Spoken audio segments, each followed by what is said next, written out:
creative friends, welcome to my channel, and in this video we're going to talk about dehydrating canned fruit. This is super cool. I love to do this, and really there's so many good things that you can use dehydrated fruit for, and this bulks up your dehydrated fruit storage considerably. But I'll show you what I got. So I went to the store and they had a really good deal, my little chef store that sells restaurant supplies, and I got a number 10 can of pears, fruit cocktail, apricots, peaches, and I got my son's favorite. Our son is a tree guy. He climbs to the top of trees. Sometimes it's kind of scary. He'll send me pictures. He'll be like 60, 80 feet up in a tree. And he likes these dehydrated. He'll put them in a little baggie because sometimes when he's way up in that tree, he has to just sit there and enjoy the view and wait for them to do things down on the ground in order for him to drop more portions of the tree. And he likes having these in a little bag because he can sit up in the top of a tree, enjoy the view, and snack on some dehydrated fruit. So this one, I am just going to drain it off. I save the syrup off of these. I make ice trays. I fill the ice trays, and they are awesome in iced tea. So I'm going to drain that off, and I'm just going to dehydrate these, period. Another cool thing about having these fruits dehydrated, especially the tropical ones, they're super good in like granola bars or homemade granola, and I'm going to use some of that for those. With these 4 cans, I'm going to dehydrate. I'm going to drain them. I'm going to take about half the can and cut it up and dehydrate it, and I'll show you all of that on the dehydrator trays ready to go. But each of these that have the remaining half, I'm going to puree it in the blender, and you see these 4 big cans of applesauce? This applesauce is like a stretcher for the fruit. You can use a half a can here, mix it with this applesauce, and then make fruit leathers out of it, and you're going to taste this fruit. It's going to seem like the whole thing is made with that fruit. So I love doing that. So I'm going to have a half a can of dehydrated pieces for our son to snack on, for us to snack on, to use in maybe some muffins or baked goods or oatmeal or homemade granola or granola bars. And then the other half will be blended with the applesauce to make fruit leathers. So that's where we're going today.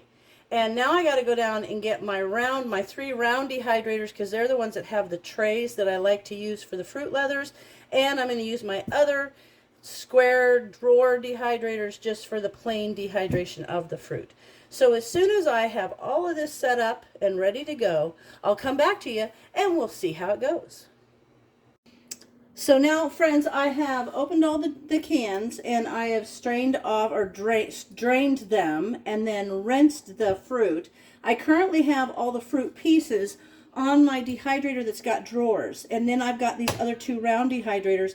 And I thought, you know, there's a lot of you that are new to my channel, so I wanted to take a minute and go over the 3 different dehydrators I have and features that you would want to look for when you're purchasing a dehydrator. So first I'm going to take you down and show you my dehydrator that's got the fruit on it, that's got the drawers. Alright, this is my dehydrator. I got this. This is a Cabela's brand. I got this years ago. They don't have the same model anymore, but they have very similar ones. And people have Excaliburs and different ones that have drawers in them.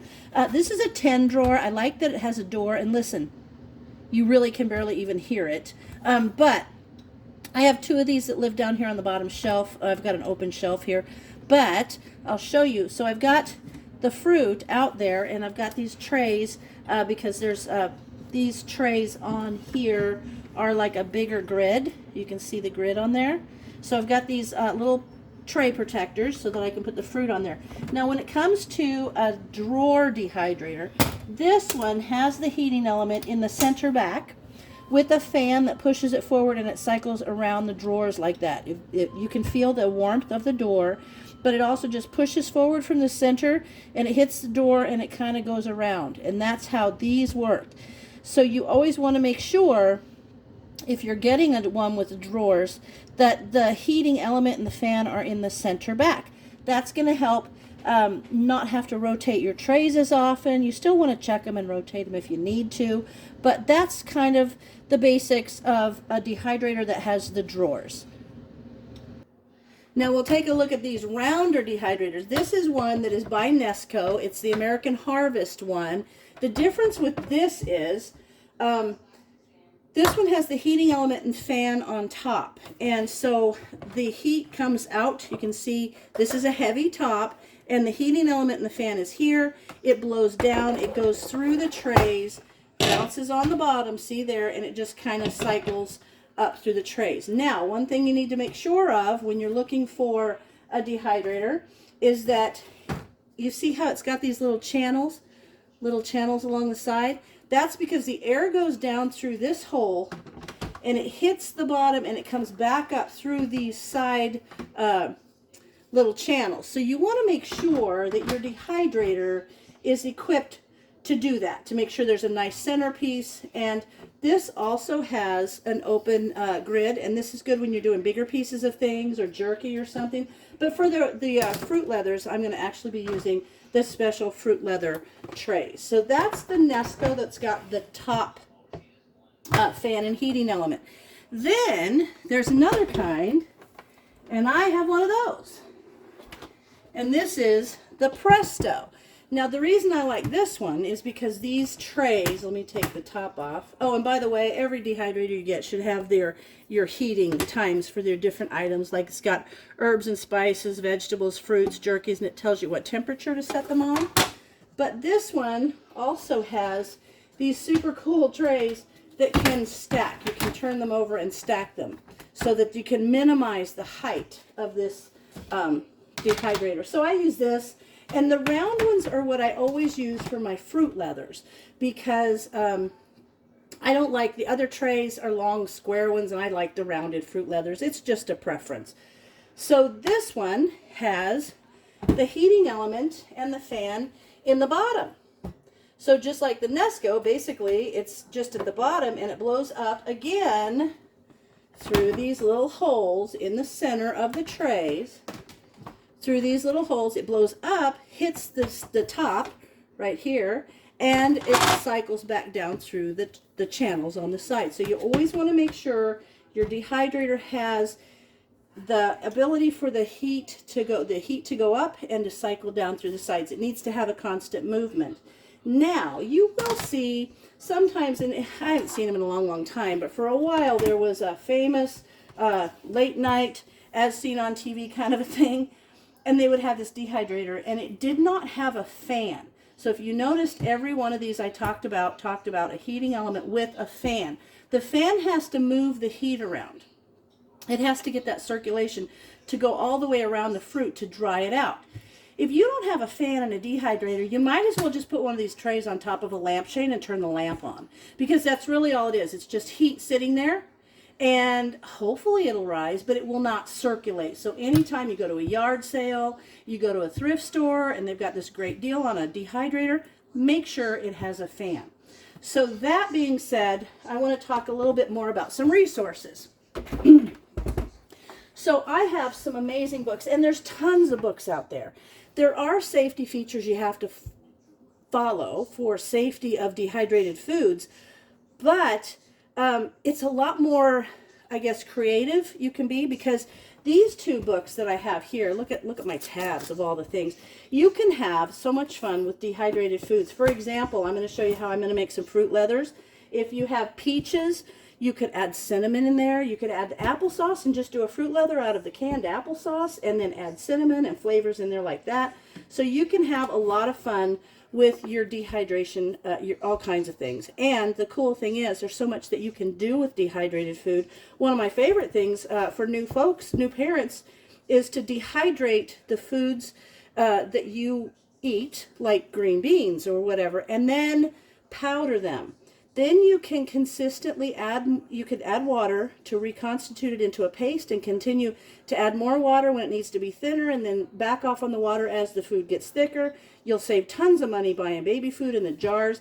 You also can have a diaper bag filled with food, because all you've got is little maybe the snack Ziploc bags with powdered food in them. Fruit, vegetables, it's awesome. But please, this is just a brief go over. Please pay attention to what can and cannot be dehydrated, and these books will tell you you should not dehydrate things like eggs and stuff like that. It's just not good. So be sure and get yourself a good resource. Over at the Purposeful Pantry, Darcy, she does amazing stuff with her dehydrated foods, so watch that. Mennonite Farmhouse, she does amazing stuff. There's tons of things you can do with dehydrated foods. But for now, we're going to get into making these fruit leathers. And one thing I want to show you is how I prepared my trays. This is really important because when you're doing your fruit leathers, you want to make sure they're not going to stick. And one of the things I do is I will spray each one of my little, I don't know if you can see, kind of, you can probably, but I spray them a little bit. I'll just do one for you. With a wee bit of cooking spray, just a teeny bit, just a little bit. And then I take a paper towel and wipe all my trays. This spreads a super thin coat so that your fruit leathers will not stick to the trays. Okay, that's a tip. You want to do that. I've already done all my trays. That's just an example for you.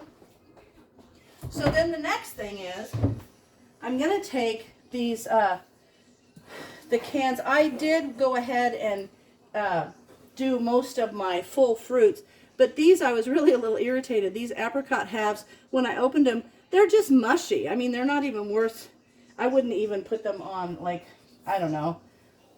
Like they're not like solid nice halves. They're kind of a dud. And I remember I bought a can of this too, and I actually took it back once and said, these don't look anything like the label, so they replaced it, and I think this is the one they replaced it with, and it's still not any good.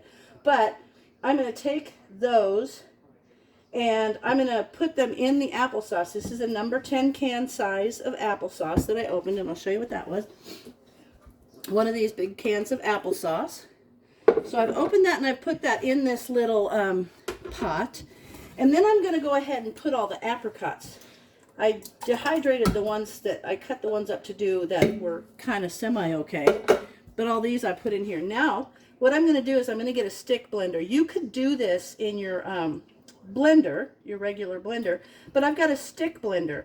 And I'm going to mix this all up so that it's nice and it all is just the consistency of the applesauce. When I get that done, I'll bring you back. All right, I've got it blended. I ended up having to use my blender because I couldn't find the end for my stick blender, but I've got it blended. And I noticed when I went in there, there must have been, I am so underwhelmed with these apricots, but there were a little bit of a pit in there. So I have to make sure that I don't get any of those in my fruit leathers. So I'll pick those out as I see them.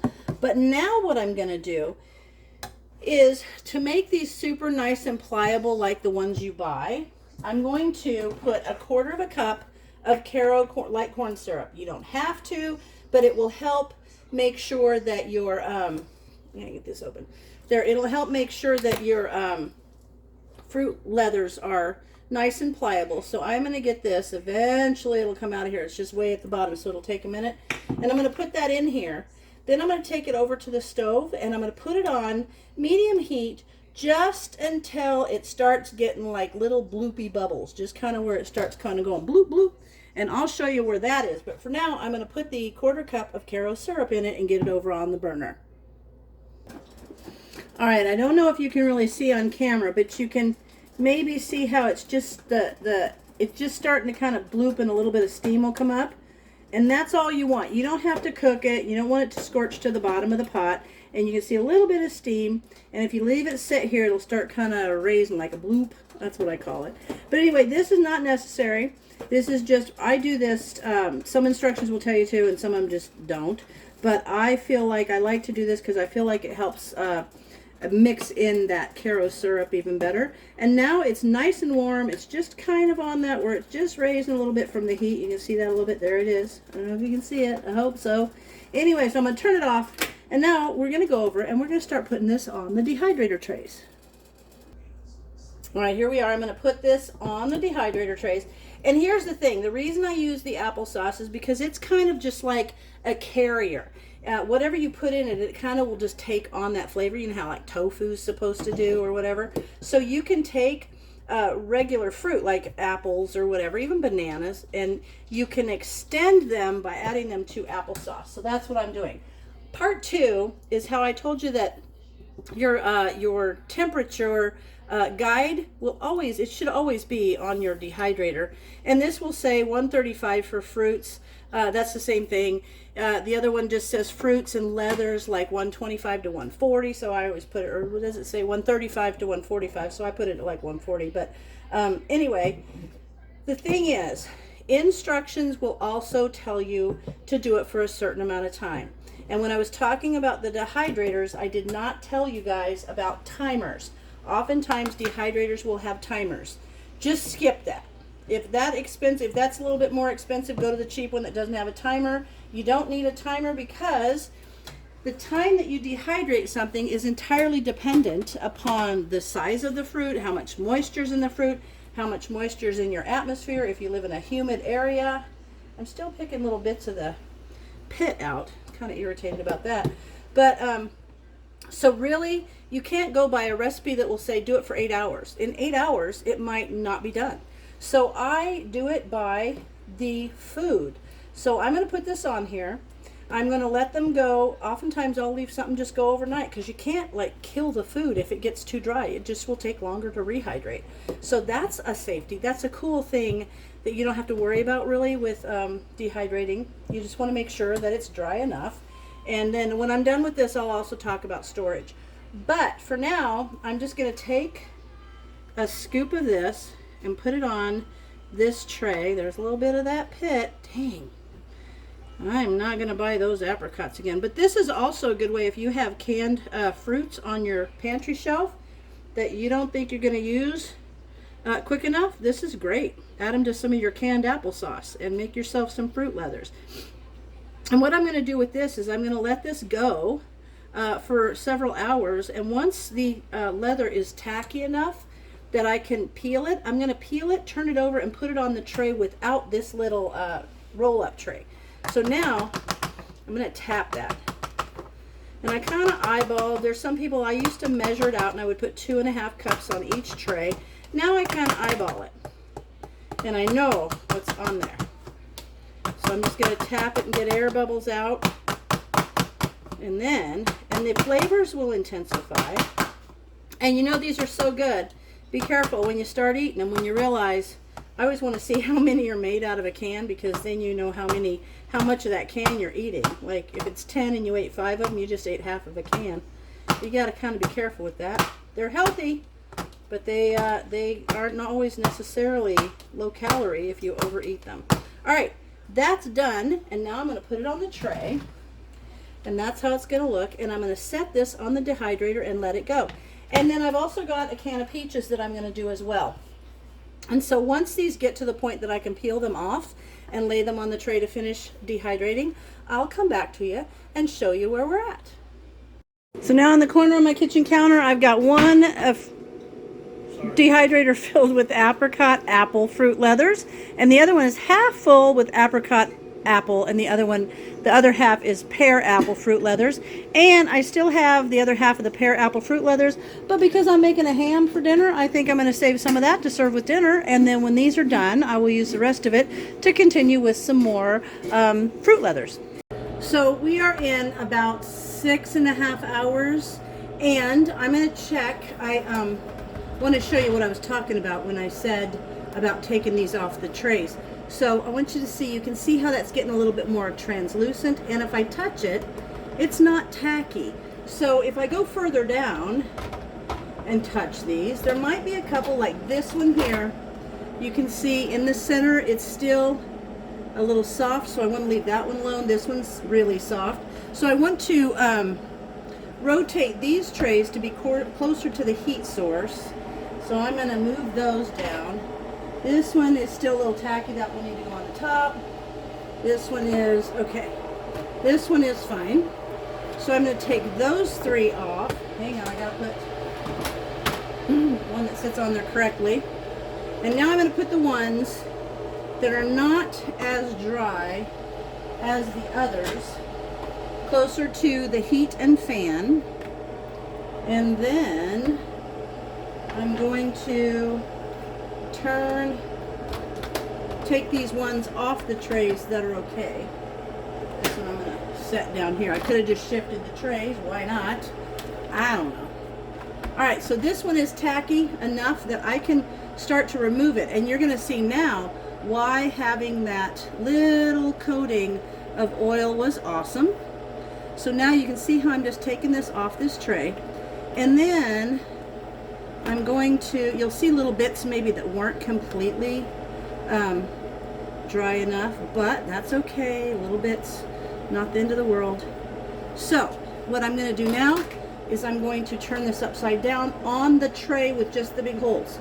And what's going to happen is that's going to help dry these up better, and then we'll only have the ones on the bottom. So things will not all dry exactly at the same time, so you have to kind of watch things. And I'll show you my fruits that are just solid fruit. Let me put one of those out, because I pulled one out, and because the fruit cocktail pieces were a little bit smaller, they are doing great. Let me grab one of those.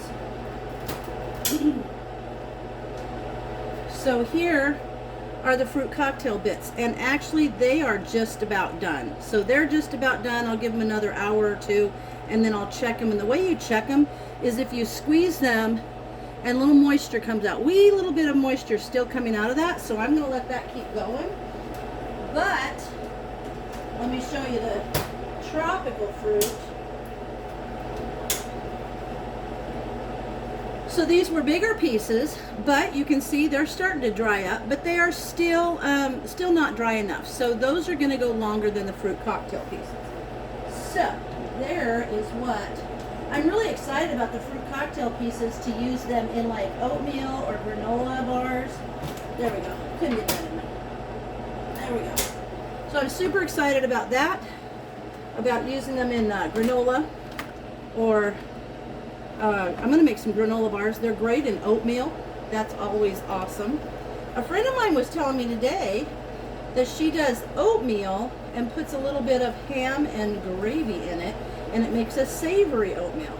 That was interesting, because I just made oatmeal the other day, and I put bacon and maple syrup in it, so like a maple bacon oatmeal.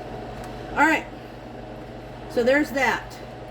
Now I'm going to go do the other ones, and the next time I bring you back will be when everything is done. Here we are, everything is done, it's dehydrated. I'm super excited to show you what I've got.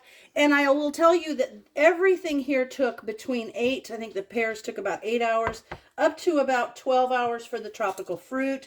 It might have been a little less than that, but I'll be honest, I fell asleep. And that's the thing about dehydrating. If you forget it, you don't burn it. You just really, really, really dry it. So it might take a little bit more to reconstitute it. No big deal. So I'm going to show you what we have and what I plan to use. But I do want to show you that when I have things come out of the dehydrator, I like to use either a glove, or if I'm putting them in a container, I like to pour it out in my hand instead of reaching in, because when you reach in with a bare hand, your hand is going to have moisture on it, and it's just to prevent any transfer of moisture. So let me show you what I've got. First of all, I have my fruit leathers, which these turned out great. I love them. I have a bunch of them. Ooh. But I'll show you what I did. Once they were easy enough to get off the trays, I took them off the trays, turned them back on the tray without the plastic fruit leather insert, and let them dry a little longer. And you can see this had a little thin spot, but even those are still bendy right there. But by putting that little bit of Caro or corn syrup in there, it makes them nice and pliable. So that's why I do that. Now these are going to be a terrific road trip snack. You guys know we just went on a big long road trip, so I'm always thinking about what could I put in there that's good, healthy, and you know, something fun to eat on the road, because you never know what you're going to come across. So these are great for that. I end up getting 17 fruit leathers out of them. Now these are not just for snacking though. They're great for things like you can reconstitute them. You can rip off little bits and put with warm water and reconstitute them for baby food. Another thing, I want to do some cranberry ones, because what I like to do is I like to cut them in strips. And when I make an apple pie, I like kind of to ribbon those down in the apples, so that when you cut the pie, you got the apple pie, and then you have these pretty red ribbons in there that give a little bit of a boost of a different flavor. So that's a fun thing you can do with fruit leathers. So they're just awesome. Love them. And there's that. Now I'll show you the pears. I got the pears done, and these are going to be great in granola, things like that. You could put these in maybe your, see they're bendy, but you could put these in oatmeal, maybe some steel cut oatmeal. Let it sit there and cook while you're doing your oatmeal. That's awesome. These are the apricots, and remember, I was not thrilled with the condition of the apricots as they came out of the pan or the can, but I still went ahead and did some of them. Now these, what I think I would use these for is, say if I'm making Jello, when you put the hot water in to you know, to reconstitute the Jello, you can throw some of these in there and they will reconstitute, and with some marshmallows and maybe some walnuts, it would make a really great Jello addition. Here is the tropical fruit that I made for my son. Now, mind you, this is a number 10 can. So that's what I'm saying. You can sit there and snack on these and realize you ate an entire number 10 can of canned fruit. So you want to be careful about that. And these probably didn't need to go as long as they did. They're pretty hard, but that's fine because you'll just have to kind of chew on them for a little bit longer and they'll be more satisfying. This is the fruit cocktail. I'm super excited about this. Look at the little maraschino cherries. There, let me get that for you. There it is. See the little maraschino cherries. Here's the grapes. Look how the grapes turned out. I'm going to use this in a recipe for you guys. I've made it for potlucks before. People really like it. It's actually it's a rice pudding that you put these in, and as it cooks, they reconstitute. So it's like a rice pudding that's got different fruits in it. And the original recipe actually called for using store-bought apricots, dried apricots. But why do that when you can make your own and you can have a variety of different flavors in it? So that's, I'll do a video on making that with this. So there's that. Now, one thing too I want to tell you about is when you take things out of the dehydrator, it's a good idea to put them in a container and cover it with a plastic wrap. Let it sit there for a while and see if you get any condensation under that plastic wrap. If you do, it means these guys need to go back on the dehydrator and continue to dry. The same thing you'll always want to do is if you're doing them in batches and say you're going to add another batch. You've done your check, your your conditioning. You've seen to make sure that there's no moisture. If you add the next group in, do it again, and if there's moisture, you want to rehydrate or dehydrate the rest of them again. Just to make sure that anytime you cover this with plastic wrap, you get no condensation, then you'll know your things are thoroughly dry. So that's that. The next thing I have to do, I still have these 2 cans of applesauce, and because it's applesauce, I'm going to make fruit leathers, but I think what I'm going to do is I'm going to do 1 can as an apple pie fruit leather, because I'm going to add apple pie sauce and maybe a little bit of vanilla and give it a little extra yummy. And then the other one I'm just going to do is cinnamon apple. So those are that's my next plan. I'll do a video on those. I'll do a video on the rice pudding using this great fruit cocktail. And now I'm off to wash all the trays and liners. And a lot of people say, oh, I hate doing that because it's such a pain to dry them. It's no problem. You wash them, put them in your dehydrator and turn it on, and they will be dry before you know it. So that's easy. So anyway, there you have it. Dehydrated fruits and fruit leathers. And I hope you guys enjoy this, and I'm excited to get back into doing more dehydration, and I will bring you along for all of my little adventures. And as always, thanks for watching, and I'll see you in my next video.